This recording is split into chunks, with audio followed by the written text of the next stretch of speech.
All right, everyone. As we're letting everyone tune in here, just throw this all up for everyone. So if you have any more questions afterwards or want to contact us later, you can contact us at Wildlife BioGal at BirdGirl1.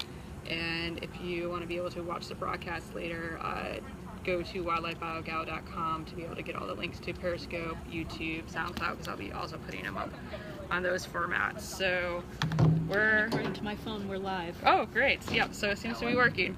Feel free to chime in with any questions and anything that you have. So I'm live here with Dr. Kristina Hannam at State University of New York, Geneseo. That's right. Right, okay.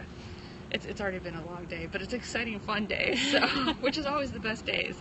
So, but yeah, we're going to talk about how she got to where she is here, and then also talk about some of her research in ornithology as well. So, like I said, any questions you have, feel free to send those in. So why don't you kind of just maybe tell us where you went to undergrad and grad school? Like, how did you get to where you are now? Okay.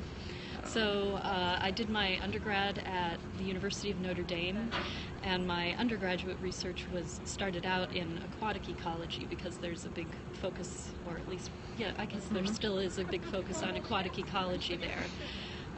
But then at the beginning of my senior year, I connected with Doris Watt, who's an ornithologist at St. Mary's College, the college across the street, and got involved in doing a directed study in ornithology, and so that kicked off my connection with ornithology and research.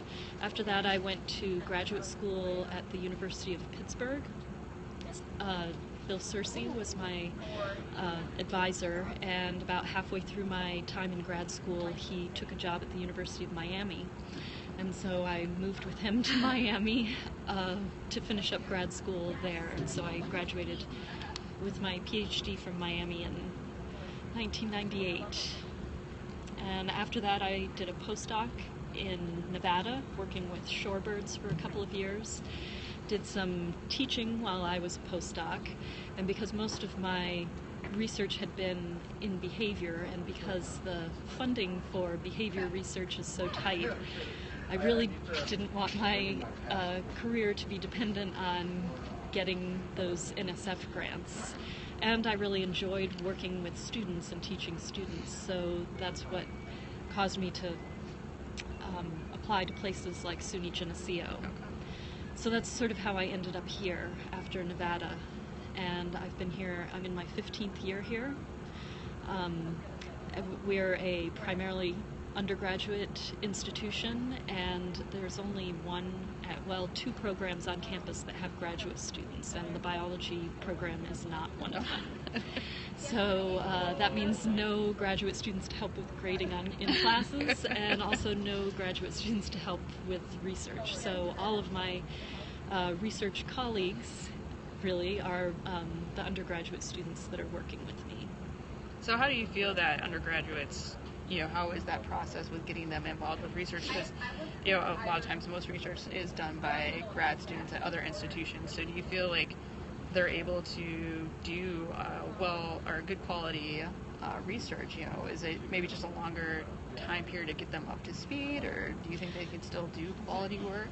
I definitely think they can do quality work, and my experience here at Geneseo is we have really well prepared students and motivated students, and they do well academically generally. So they're usually prepared fairly well academically in their background to even start reading some journal articles and getting some background before we start doing research. But probably the sort of ramp up to actually collecting good quality data is longer than it would be for a graduate student, especially if that graduate student came in with some research experience.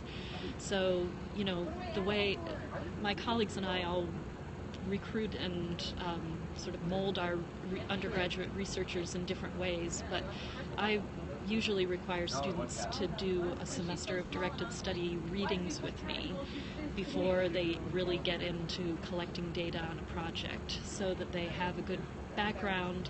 They write a short proposal for me because I really want them to feel some ownership of the project, if they really feel like it's their project, then they're more likely to make sure they collect good data and they take good notes and that they're really keeping on top of things. Do you think that by doing that, it's kind of like simulating them being a grad student by having them write that proposal and everything as they would if they were a grad student doing a full-on research project? I mean, because I think writing a proposal is a great experience for someone, whether they end up going to graduate school or not. At some point, you're going to have to write some piece of persuasive writing, which is what a proposal is. And so going through the exercise of that is useful for the students, I figure, anyway. Right. I mean, at some point in time, they're going to have to do it anyways if they want to continue their career in research, and so you're able to help them at least get their toes dipped into the waters. So.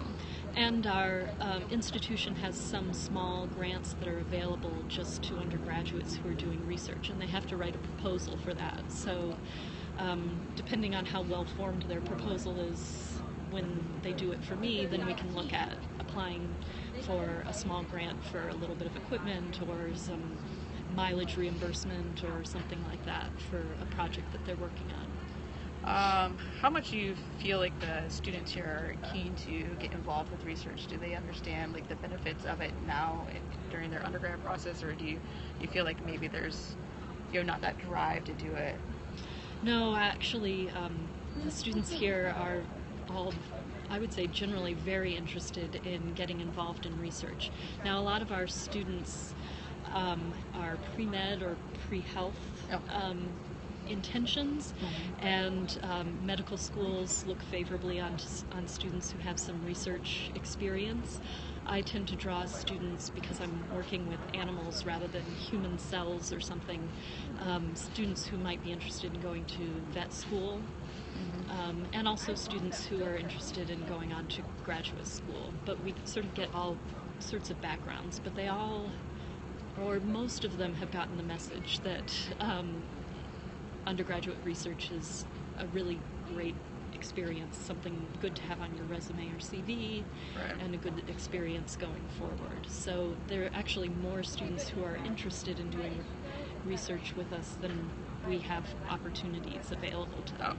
So if anybody out there is looking for field assistants or lab assistants, research assistants, you can send a message my way, and I probably have the names of some students who would be interested in connecting with you.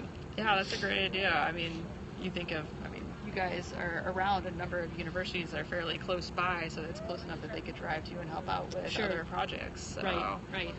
And some of the students would be willing to travel further in the summer if it was summer work. Right, for sure. So with this university here, and with it being mostly undergrad, do you feel that the undergrads, do they all want to go to grad school? What percentage would you say of people here kind of want to go on, or are they just more getting their bachelor's and moving on to the workforce?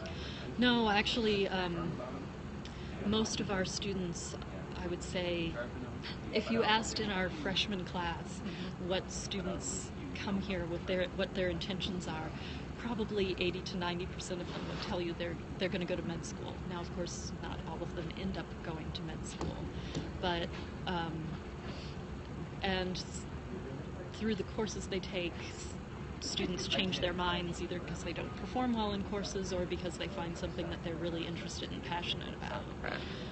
But unfortunately, we have a really small portion of students that come in with an intention of doing field work, ecology type work. So that's a smaller pool for me to draw from. But I have to turn fewer students away, I guess. Maybe that's the upside of that. So since you're pulling from undergrads, usually when we go to grad school right away, we're doing research, and so we're expected as soon as we step in the door, day one, you're going to be starting to do stuff. When is it that you want to see undergrads start to work in your lab? Do you want them to come right in with their freshmen, or you want them to wait a year? What's the best time? Should they get started and get that experience, or what do you feel is best with undergrads? I think that for the research that I do, that So, for example, some of my colleagues really want students to have taken organic chemistry and maybe even biochemistry before they start doing research in the lab. And that, I would like a student to have taken ecology. So a second semester sophomore, for the most part, would be my ideal student to attract, or someone in their junior year. I'm at the disadvantage that currently I'm teaching only senior level courses, so a lot of the students in the department don't know who I am until they're seniors, and it's kind of too late for them to get involved. So I have to do a good job of sort of publicizing who I am and what it is that I do, to try and hook students earlier on. So with the, like, if a senior was to come in and say, hey, I want to do a research project, is it just the time that they wouldn't have the time to be able to get that research project done, or is it just also maybe that you need to, like, help bring them up to speed to learn how to do it, and being able to get that done in 1 year, or like that last semester of their senior year just isn't possible then? Right. I guess I'd say it's a little bit of both, because especially if they want to do field work, up until this point most of my field work has been done during the summer breaks, and so that's just not available to a senior who's coming to me in the fall of their senior year. I anticipate going into the future there will be some data that they can, soundscape recordings and those sorts of things that they can analyze, and that could potentially be done by a senior, but I'd kind of have to gauge who they were and how well prepared they were to jump right in and do that. There's also almost always a little senioritis that occurs in the spring semester, so I've got, you've got the bringing students up to speed and up until maybe October, and then you've got a month and a half before the semester's over, and then you've got, maybe 2 months in the spring semester for a senior where you might expect them to be really like full on, really work engaged. hard. Yeah. So, there are a number of different factors I'd have to consider before taking a senior on. So tell us a little bit more about your research. Exactly what is it that you do, and where is it that you do it? Is it this area, or do you go, outside of New York to do research? So I've tried to focus the main focus of my research here in Western New York and make it really local. So I did make a change to my research focus in the last 4 or 5 years. After I got tenure and went on sabbatical, I did some soul searching and hard thinking about the research that I was doing up until tenure, and sort of what my expectations were and whether those were reasonable. And I also began interacting and collaborating with a couple people in the geography department.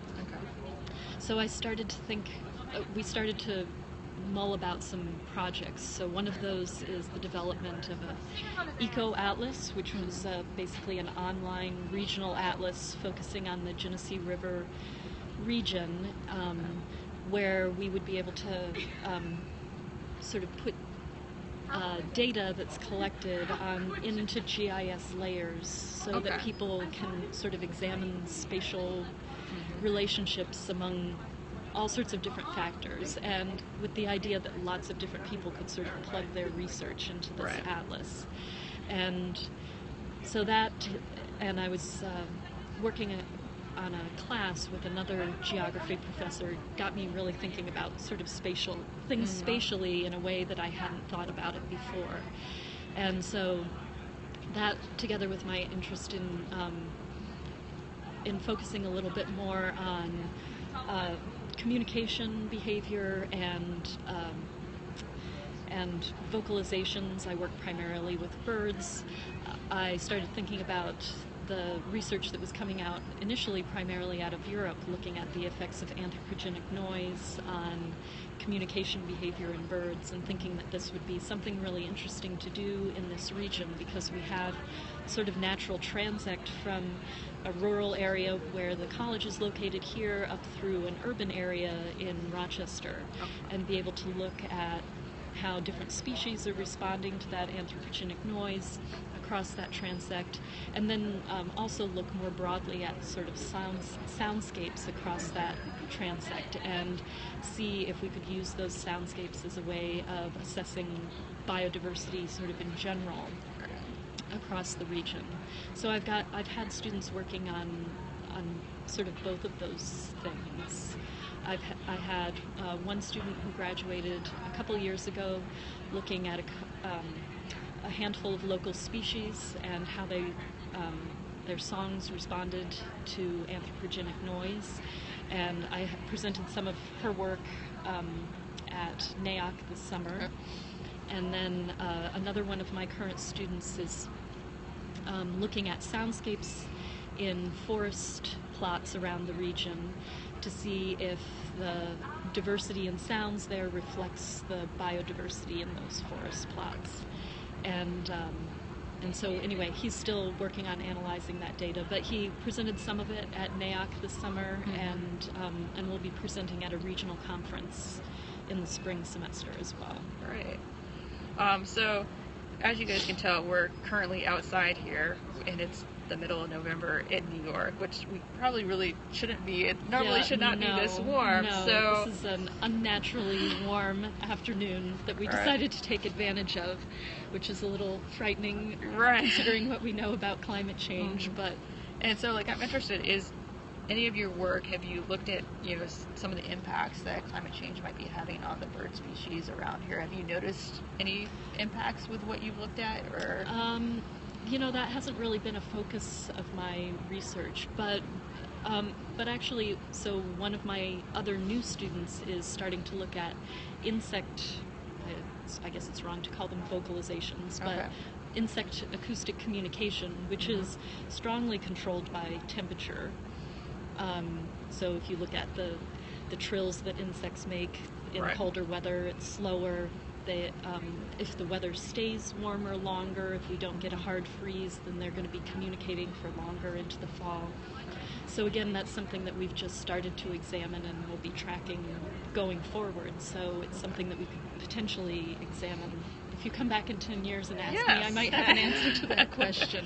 Well, I also wonder, too, as more and more focus gets put onto climate change, how much more of our research money is going to have to be going to that to help address the changes, because we know it's happening, but now I think some of it is, okay, how is it impacting different species that we have? And there's such unique, diversity and amazingness in the Great Lakes area here, so to be able to see what's happening, like, are all of a sudden all the birds that we have down here, are they all on the other side of the lake up in Canada now? We're not seeing them here, so there's, I think, some real possibilities of, and I also find it interesting, too, with the fact that you have birds migrating. You can really kind of track that climate change with them as well, because, they're going to be coming up sooner in the spring, even later in the fall, so it's kind of one easy way to, like, and there's some that. colleagues at some local institutions that are examining that sort of migratory behavior.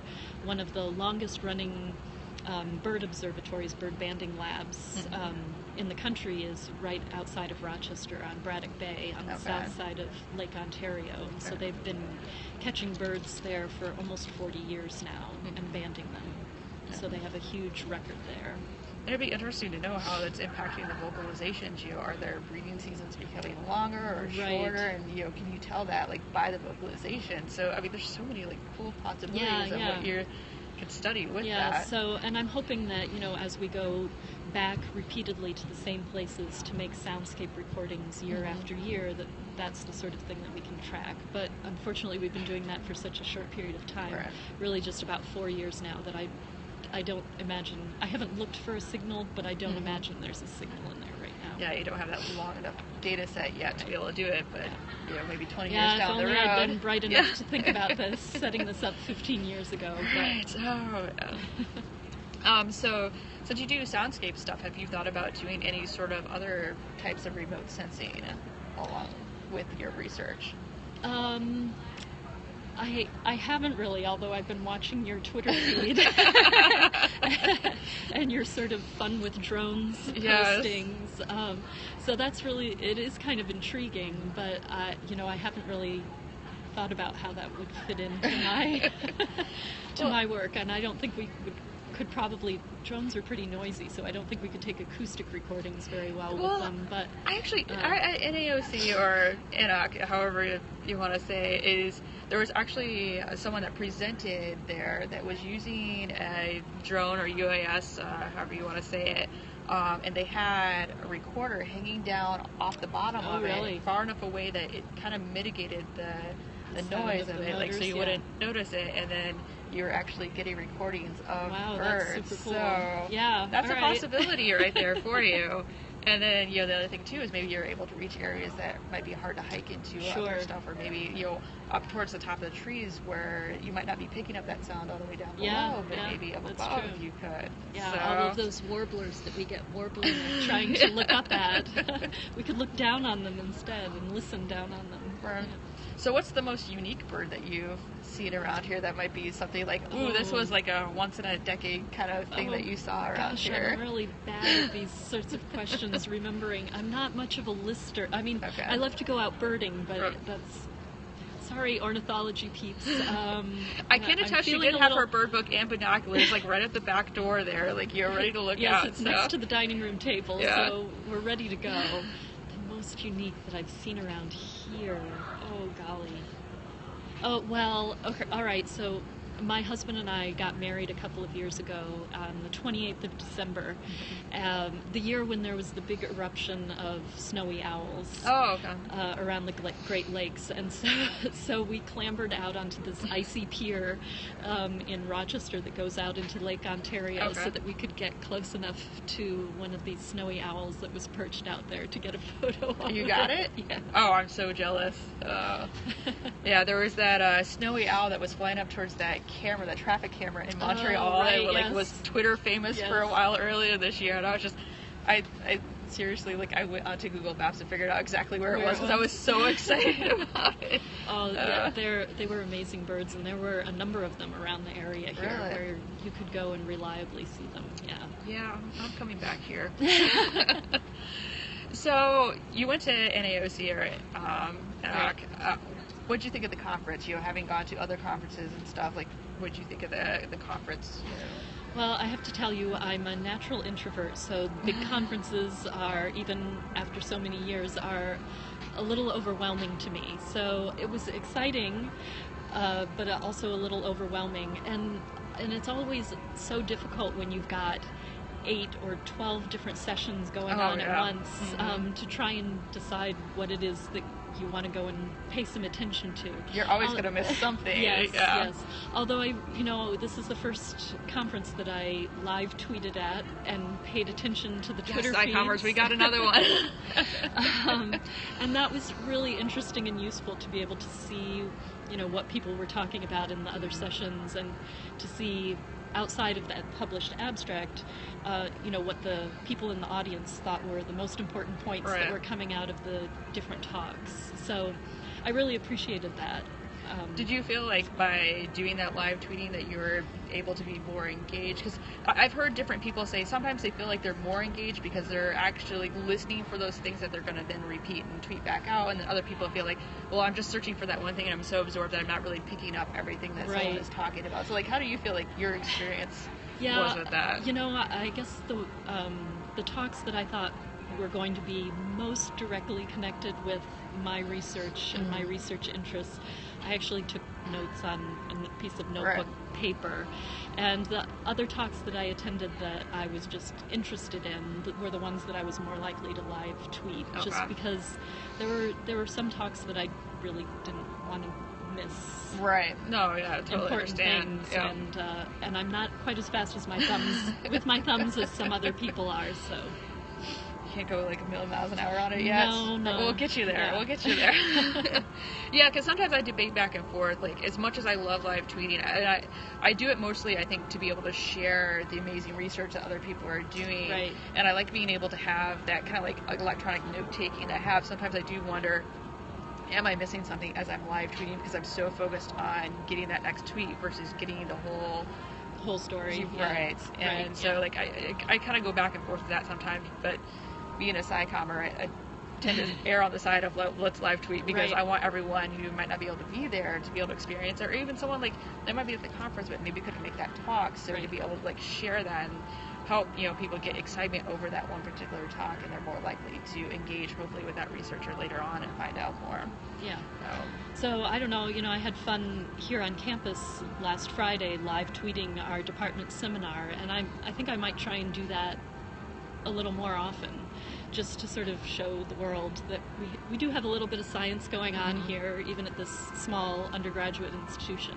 Well, I mean, no matter where you're at, as long as you are doing science and rocking it out, you can have some really interesting stuff going on, and to be able to share it with other people, it's a great way to showcase, Right. you know, because say like you might go to more regional conferences, and a national or international conference might not be something that you're able to do every year being from a smaller university, so people aren't as exposed to the research, but by Exactly. doing scicomm, you can expose that to an international audience and get them engaged that way. So That's my hope. yeah. Now, you did say something earlier about how you moved during your PhD, I believe that was, to Yeah. a different university, and I've heard of a couple of students having to do that, and so like I was just interested in what your experience was like having to do that transition because your advisor moved. Yeah, it was difficult, I'll say. I had been at University of Pittsburgh for 2 years when my advisor got this job at the University of Miami, and so, you know, after 2 years, I'd sort of figured out my place in the program, and sort of could see how I could move through the program, and was sort of comfortable. I was also comfortable in the city. I had moved to a new city, and so I had met friends and made friends at this new place. So the move was initially a bit traumatic. In the end, it was traumatic. Maybe maybe it wasn't traumatic, but it was Definitely an upset. yeah. And then, but when I got to Miami, it ended up being a better place for me, because there were more people who were working at the organismal level or above, who were really more appropriate for me to be interacting with, Okay. sort of scientifically. And in the end, it worked out just fine. I kept my research project, which I'd started up in Pennsylvania.